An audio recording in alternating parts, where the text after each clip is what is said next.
how long have you been in the business? Well, I've been a fan of the business for a long time, but wrestling since I think 2015. Okay, it's coming up with 10 years. Almost 10 Big years. Post. And I'll be there almost. I started training at the Monster Factory.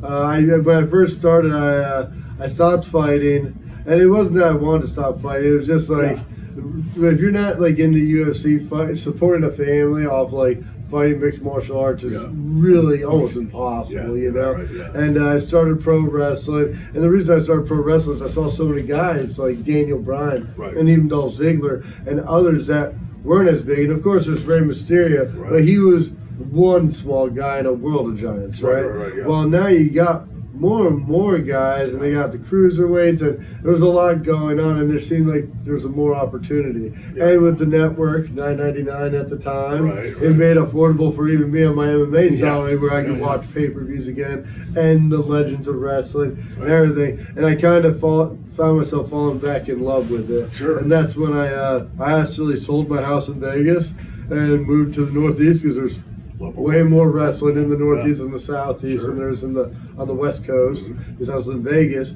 and I started training at the Monster Factory. Nice. Now I'm curious, because my earliest recollection of UFC shoot fighting, shouldn't say UFC, of shoot fighting, and then companies like UFC and Bellator later, whatever,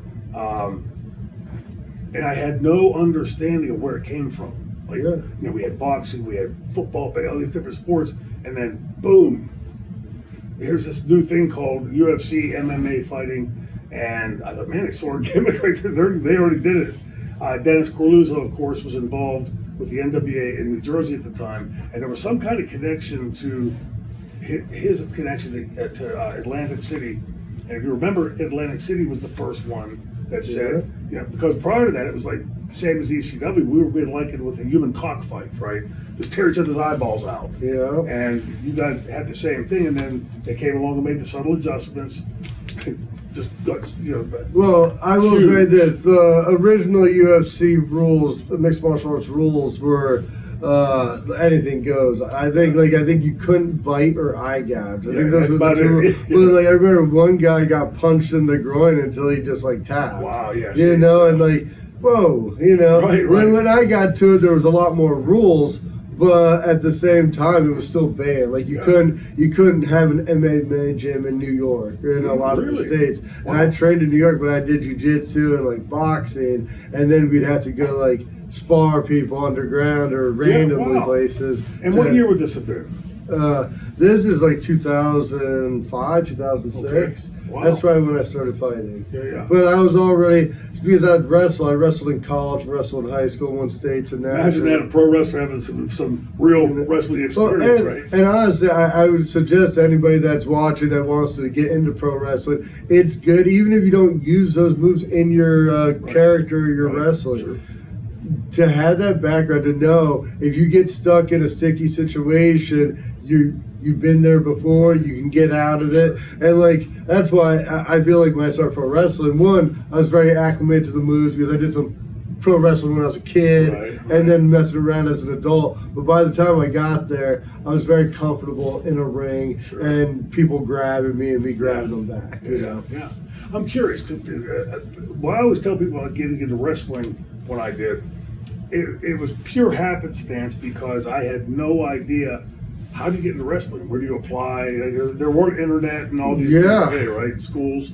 Same thing when I started fighting. It was all very underground. You just see like a poster somewhere. So you had your amateur background in wrestling, but how old were you when you started the MMA fighting? And I would say MMA fighting, I would say just like the very, very start. It was probably in high school, but there was no MMA gyms for us to train. There was like a boxing gym, and then wrestling, amateur wrestling, and jiu-jitsu. But if you're wrestling in high school, a lot of times they don't tell you to do jiu-jitsu. They teach you to go to your back and do things like that. So I stuck with the wrestling in high school, but I bought some bag gloves, a couple pairs, and me and other guys on the wrestling team would go up to the room when the coach wasn't there and business sport out. And I did that through high school and college. So technically I was sparring people since like 15, 16. Did that young Matt Riddle at that point. I apologize. Did you have big enough balls to think, I'm going to keep going in this?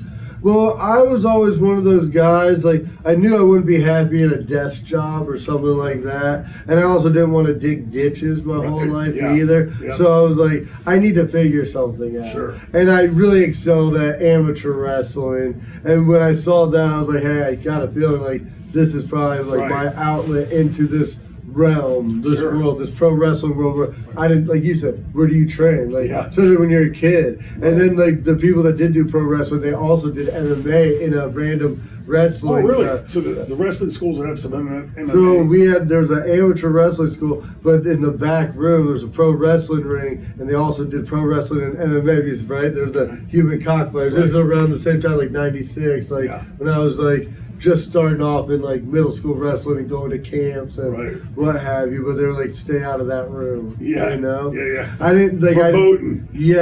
But you also got to see like the evolution of not just pro wrestling, dude, because think about where pro wrestling is today. Yeah. And it's a completely different market. The market's, there's things you can't say now that you could say then, and then there's things you can say now that you definitely couldn't say then. Right. Like, culture change, just like you said, 6 months later, there's dudes in tie-dye bib overalls, the Dudleys, you know, and you're just like, what happened, you know? But I think with wrestling, because it's not just a sport, it's entertainment, and entertainment and culture changes quick, and especially now. Like then, 6 months. It took about 6 months, right?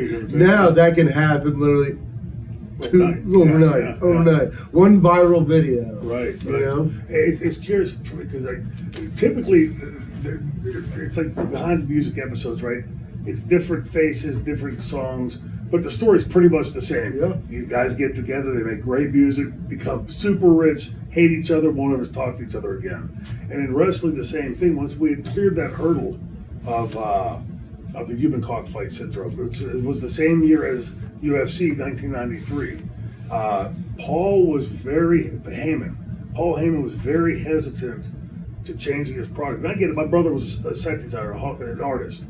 And if you look at the artist and say, that's a nice painting, but I would have made that side a little more taupe, you know? And that's stepping on toes, bro. That's shut the fuck up. That's my artwork. I agree. And so it's the typical answer when you talk to all these interviews that I've done.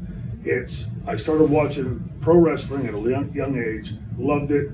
A bunch of us sort of fell away from it and then came back. So, 12, 13, 14. But you were actually doing, even though you had an amateur wrestling background, you were actually doing the MMA before pro wrestling. I also looked at it like this. I was a huge pro wrestling fan. But as I got older and growing up, I'm 6'2". I was built very good. But at the same time, when you look at most pro wrestlers, especially in that era, dude, I'm one of the guys that shows up and gets tossed around and beat up. And I did, and of course, like there's cruiserweights and Rey Mysterio and WCW before they came. But like, I didn't see that. Like, I was like, I don't see that. And then when the world of the mixed martial arts and the UFC, honestly, after the first Ultimate Fighter, the sport really blew up. And I was like, I was wrestling in college at the time, and I was like, you know what? Like, I love pro wrestling. I'm wrestling in college. The goal is still to do something with this.